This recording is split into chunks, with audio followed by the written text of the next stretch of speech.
ಸರಿ ಅಣ್ಣ, ನಾನಿನ್ ಹೊರಡ್ತೀನಿ. ತಂಗಿ, ನಿಂಗೇನೋ ತೊಂದರೆ ಇಲ್ಲ ಅಂದ್ರೆ ಒಂದು ಸಹಾಯ ಮಾಡ್ಬೋದಾ? ಅದೇನು ಅಂತ ಹೇಳೋಣ. ತೊಂದರೆ ಆದ್ರೂ ಪರವಾಗಿಲ್ಲ. ನೋಡಮ್ಮ, ಇವತ್ತು ನಮ್ಮ ಮನೆ ದೇವ್ರ ಪೂಜೆ ಇದೆ. ಅದು ರಾತ್ರಿ ಸಮಯದಲ್ಲೇ ಮಾಡೋದು.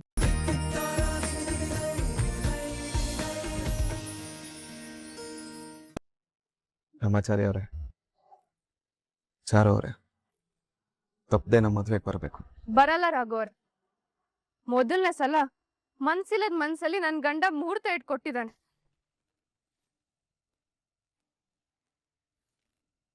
ಅಂದ್ಮೇಲೆ ಈ ಮದ್ವೆ ಆಗ್ಬಾರ್ದು ಅಂತಾನೆ ನಾನ್ ಕೇಳ್ಕೊಳ್ತೀನಿ. ಹೋ, ಇನ್ನು ಭ್ರಮೆಯಿಂದ ನೀವ್ ಹೊರಗಡೆನೆ ಬಂದಿಲ್ವಾ? ಭ್ರಮೆನಲ್ಲಿ ಬದುಕ್ಬೇಕು ಅಂತ ಹೊರಟಿರೋಳು ನೀನು. ಅವತ್ತೇ ರಾಘವ್ರು ಹೇಳಾಯ್ತು, ಇದು ಕುಟುಂಬಕ್ಕೋಸ್ಕರ ಆಗ್ತಾ ಇರೋ ಮದ್ವೆ ಅಂತ. ಇಲ್ಲಿ ಕುಟುಂಬ ಬಲವಂತ ಯಾವ್ದೂ ಬರಲ್ಲ. ಮದ್ವೆ ಆಗ್ತಿದೀವಿ ಅನ್ನೋದಷ್ಟೇ ಮುಖ್ಯ. ಒಂದ್ ವೇಳೆ ನೀವ್ ಹೇಳ್ದಾಗೆ ನನ್ ರಾಘವೇಂದ್ರ ಅವ್ರ ಮನ್ಸಲ್ಲಿ ಆ ಜಾನ್ಸಿ ಇದ್ರೂ ಕೂಡ ಅವ್ರ ಮನಸ್ಸಿಂದ ಅವಳನ್ನ ದೂರ ಮಾಡಿ ನಾನ್ ಹೇಗ್ ಹತ್ರ ಆಗ್ಬೇಕು ಅನ್ನೋದು ನನಗ್ ಗೊತ್ತಿದೆ. ನಿನ್ ಮಾತಲ್ಲಿ ನನ್ಗೆ ಪ್ರೀತಿಗಿಂತ ಪಡ್ಕೊಳ್ಬೇಕು ಅನ್ನೋದೇ ಹೆಚ್ಚು ಕಾಣಿಸ್ತಿದೆ. ಪ್ರೀತಿ ಮುಂದೆ ಹಠ ನಿಲ್ಲಲ್ಲ ಅನ್ನೋದು ನನ್ನ ನಂಬಿಕೆ. ನಿನ್ನ ನಂಬಿಕೆ ಉಳಿಯೋದಿಲ್ಲ ಅನ್ನೋದು ನನ್ನ ಅಭಿಪ್ರಾಯ. ಪ್ಲೀಸ್, ದಯವಿಟ್ಟು ಇದನ್ನ ಇಲ್ಲಿಗೆ ನಿಲ್ಲಿಸ್ತೀರಾ? ಚಾರು ಅವರೇ, ಹಿಂದೆ ಏನಾಗಿದೆ ಅನ್ನೋದನ್ನ ಬಿಟ್ಟು ಮುಂದೆ ಏನಾಗ್ಬೇಕು ಅನ್ನೋದಷ್ಟೇ ಮನಸ್ಸಲ್ಲಿ ಇಟ್ಕೊಂಡು ಮುಂದುವರಿಯೋದು ಒಳ್ಳೇದು. ಕೆಲವೊಂದು ವಿಚಾರಗಳ ಬಗ್ಗೆ ಮಾತಾಡಿ ಅದರಿಂದ ಏನು ಪ್ರಯೋಜನ ಇಲ್ಲ ಅಂತ ಗೊತ್ತಾದ್ಮೇಲೆ ಮೌನವಾಗಿರತ್ತೆ ಒಳ್ಳೇದು. ಸರಿ, ನಾವೇನ್ ಬರ್ತೀವಿ. ರಾಮಾಚಾರಿ ಅವರೇ, ನಾವ್ ಬಂದ್ ಕೆಲ್ಸ ಮುಗೀತು. ನಾವಿನ್ ಬರ್ತೀವಿ. ರಾಘವೇಂದ್ರ ಅವರೇ,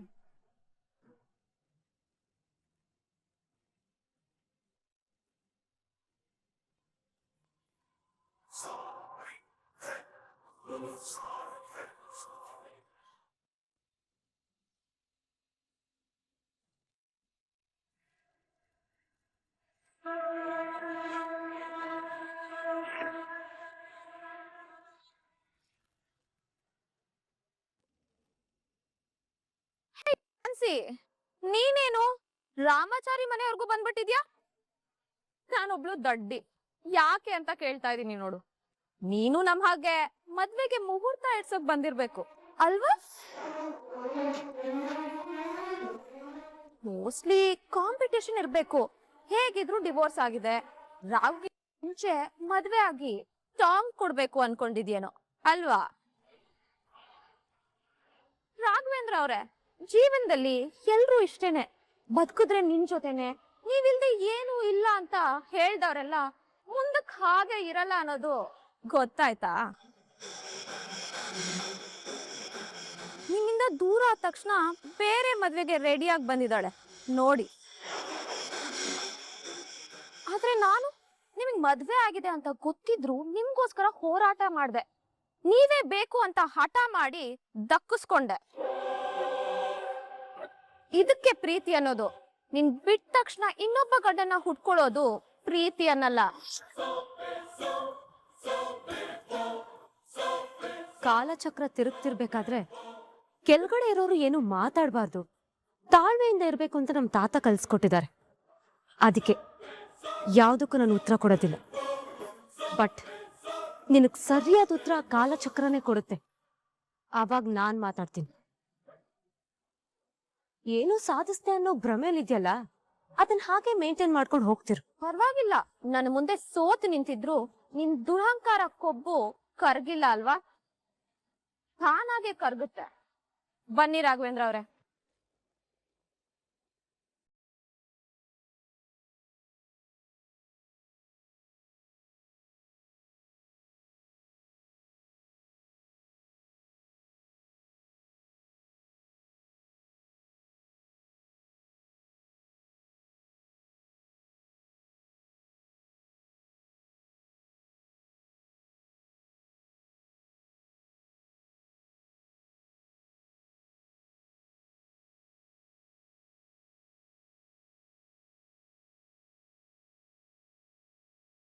ಅವಳ ಹಾಡಿರೋ ಮಾತಿಂದ ನಿನಗೆ ಬೇಜಾರಾಯ್ತಾ ಜಾನ್ಸಿ?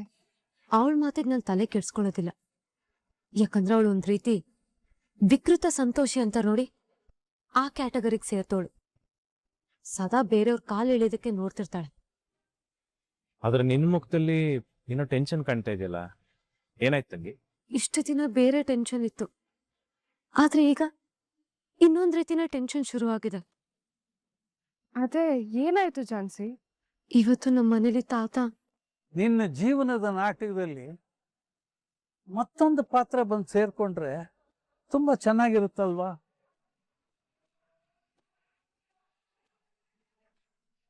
ಸಂಗಾತಿ, ಜೀವನ ಸಂಗಾತಿ, ಗಂಡನ ಪಾತ್ರ ಅಮ್ಮ.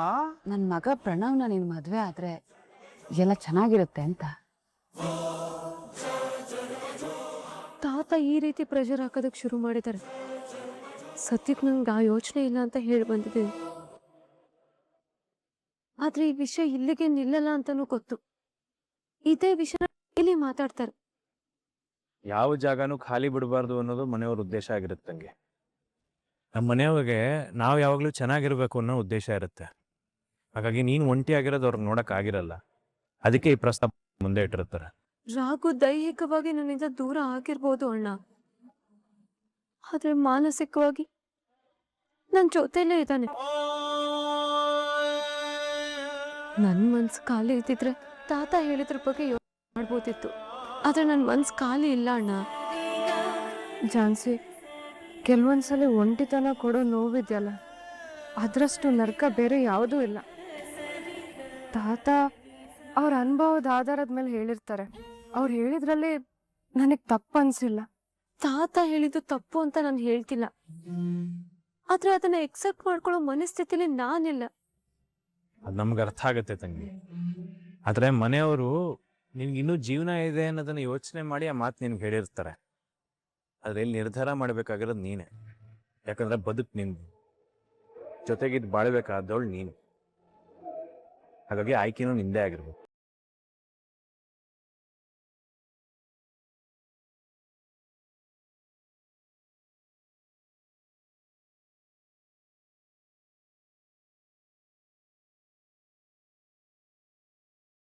ಅತ್ತೆ, ಈ ತಿಂಗಳು 24-25ಗೆ ಮದ್ವೆಗೆ ಒಳ್ಳೆ ಮುಹೂರ್ತ ಇದೆ ಅಂದ್ರು.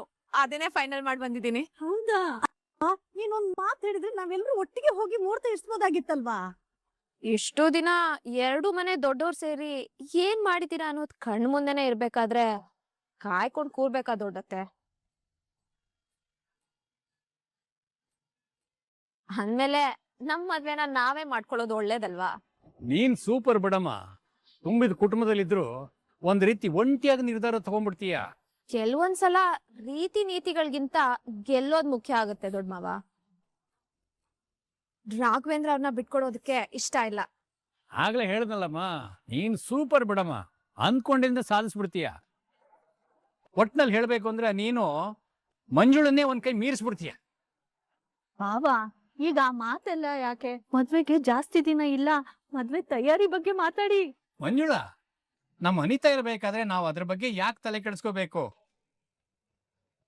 ನಾವೇನಿದ್ರು ಇವಳು ಹೇಳಿದ್ದ ಜಾಗಕ್ಕೆ ಮದುವೆ ಕರ್ಕೊಂಡು ಹೋಗೋದಷ್ಟೇ ನಮ್ಮ ಕೆಲಸ. ಕರೆಕ್ಟ್ ಆಗಿ ಹೇಳಿದ್ರಿ ದೊಡ್ಡ ಮಾವ. ನೀವ್ಗಳು ಅದೊಂದ್ ಸರಿಯಾಗಿ ಮಾಡಿದ್ರೆ ಸಾಕು, ಉಳ್ದಿದ್ನಲ್ಲ ನಾನೇ ನೋಡ್ಕೋತೀನಿ. ತಾಳಿನಾದ್ರೂ ನಮ್ಮ ಅಣ್ಣ ಕಟ್ತಾನೋ ಇಲ್ಲ ಅದನ್ನು ನೀನೇ ಕಟ್ಕೊಂತೀಯೋ? ಸಂಗೀತ, ಅದೇನು ಅಂತ ಮಾತಾಡ್ತೀಯ? ಏನಿಲ್ಲ ಅಕ್ಕ, ಈ ಮದ್ವೆ ಒಂಥರ ಒನ್ ಮ್ಯಾನ್ ಶೋ ತರ ಕಾಣಿಸ್ತಾ ಇದೆಯಲ್ಲ, ಅದಕ್ಕೆ ಹೇಳ್ದೆ. ಅನಿತಾ, ನೀನ್ ಅವಳ ಮಾತ್ಗೆಲ್ಲ ತಲೆ ಕೆಡ್ಸ್ಕೋಬೇಡಮ್ಮ. ಮತ್ತೆ ಪುರೋಹಿತರಿಗೆಲ್ಲ ಹೇಳಿದೀಯ ತಾನೆ? ಹ್ಞೂ, ಆ ರಾಮಾಚಾರಿನೇ ನಮ್ ಮದ್ವೆ ಮಾಡ್ಸೋದು. ಹಠ ಅಂದ್ರೆ ಇದು ಕಣಮ್ಮ. ನೀನ್ ಈ ಮನೆಗೆ ಸೊಸೆಯಾಗಿ ಬರಬಾರ್ದಂತ ಯಾರು ತಡಿತಾ ಇದ್ರೋ ಅವ್ರನ್ನೇ ನಿನ್ ಮದ್ವೆಗೆ ಪುರೋಹಿತನಾಗಿ ಕರೆಸ್ತಾ ಇದೆಯಲ್ಲ, ನೀನ್ ಗ್ರೇಟ್ ಕಣಮ್ಮ. ಅಷ್ಟೇ ಅಲ್ಲ ಅತ್ತೆ, ಈ ಮದ್ವೆಗೆ ಮುಹೂರ್ತನು ಅವ್ರ ಹತ್ರನೇ ಇಡ್ಸಿದೀನಿ. ಇನ್ನೊಂದು ಇಂಟ್ರೆಸ್ಟಿಂಗ್ ಏನಂದ್ರೆ ಆ ಕೊಬ್ಬಿನ ರಾಣಿ ಝಾನ್ಸಿ ಕೂಡ ಅಲ್ಲಿಗೆ ಬಂದಿದ್ಲು. ಇಂತ ಒಳ್ಳೆ ವಿಷಯದ ಮಧ್ಯೆ ಬಗ್ಗೆ ಯಾಕೆ ಮಾತಾಡ್ತೀಯ ಬಿಡಮ್ಮ. ಸರಿ, ಓಕೆ ಅತ್ತೆ, ಮದ್ವೆಗ್ ಪ್ರಿಪ್ರೇಷನ್ ಮಾಡ್ಕೋಬೇಕು. ನಾನಿನ್ ಬರ್ತೀನಿ. ರಾಘು, ನಿನಗೆ ಬೇರೆ ಇಲ್ಲ, ಕೊನೆ ಪಕ್ಷ ಬಾಗಿಲವರೆಗಾದ್ರೂ ಬಿಟ್ಟು ಬಿಟ್ಬಾರೋ. ಸರಿ, ನಾನಿನ್ ಬರ್ತೀನಿ.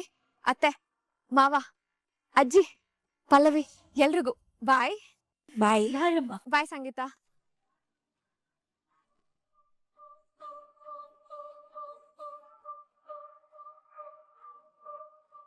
ಸರಿ ರಾಘವೇಂದ್ರ ಅವ್ರೆ, ನಾನಿನ್ ಹೊರಡ್ತೀನಿ. ಏನಾದ್ರೂ ಇದ್ರೆ ಕಾಲ್ ಮಾಡಿ. ಓಕೆ, ಬಾಯ್. ಬಾಯ್.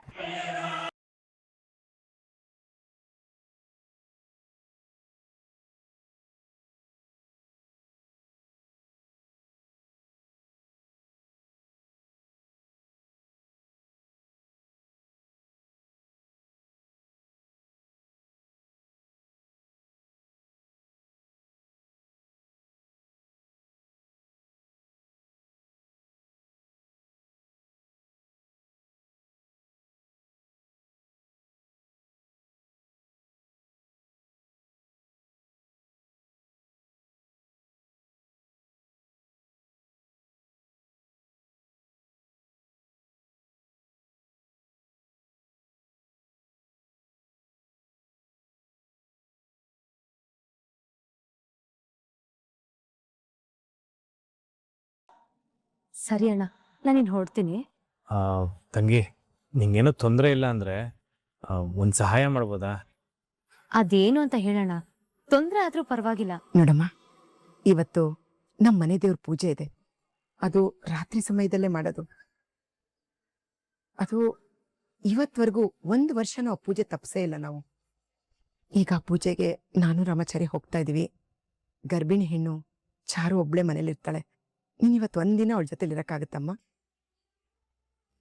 ಪ್ರತಿ ವರ್ಷ ನಾನು ಮುರಾರಿ ಹೋಗಿ ಬರ್ತಾ ಇದ್ವಿ, ಆದರೆ ಈ ಸತಿ ಪರಿಸ್ಥಿತಿ ಸರಿ ಇಲ್ಲ. ಅಲ್ಲಿ ನೋಡಿದ್ರೆ ಆ ಸಕ್ಸೇನ ಇನ್ನೂ ಪೊಲೀಸ್ ಕೈಲಿ ಸಿಕ್ಕಿಲ್ಲ. ಅವ್ನು ಯಾವಾಗ ಯಾರಿಗೆ ಬೇಕಾದ್ರೂ ಯಾವ ಟೈಮಲ್ಲಿ ಬೇಕಾದ್ರೂ ಅಪಾಯ ಮಾಡ್ಬೋದು. ಹಾಗಾಗಿ ಮನೇಲಿ ಮುರಾರಿ ಇದ್ರೆ ಒಳ್ಳೇದು. ಅದಕ್ಕೆ ನನ್ನ ಸಹಾಯಕ್ಕೆ ಅಮ್ಮನ ಕರ್ಕೊಂಡೋಗಿ ಬರ್ತೀನಿ. ಅಣ್ಣ, ನೀವ್ ಆರಾಮಾಗಿ ಹೋಗಿ ಬನ್ನಿ. ನೀವು ಬಂದ್ಮೇಲೆ ನಾನು ಹೋಗ್ತೀನಿ.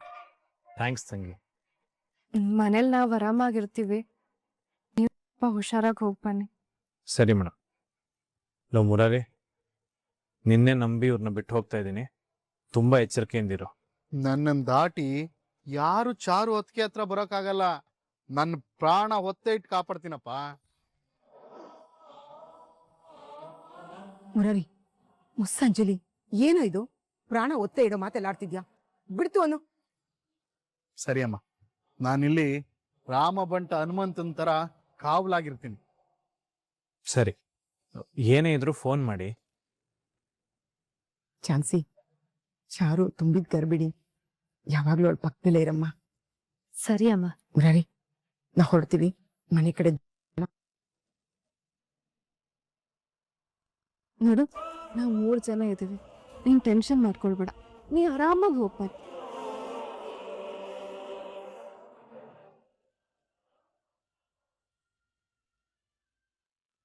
ಹುಷಾರ್.